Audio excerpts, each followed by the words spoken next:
A José Mari le diagnosticaron cáncer hace año y medio. La estoy llevando pues a veces mal, a veces bien y sobre todo pues haciéndole frente, ¿no?, a esta enfermedad. Aún en tratamiento, En primer lugar, asimilar. ha cogido fuerzas para hablar de su experiencia en el minzódromo que ha compartido en su pueblo, Tolosa. Estos momentos sí que nos ayudan, ¿no?, para afrontar la enfermedad con más naturalidad. Elena es superviviente de un cáncer de pulmón. He sido partidaria de hablarlo. Hay quien no.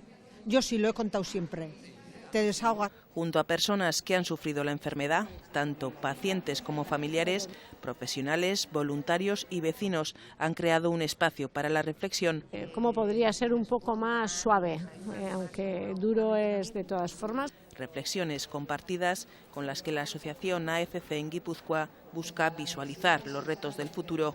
Para saber por dónde ir, marcando un poquito con lo que nos diga la población.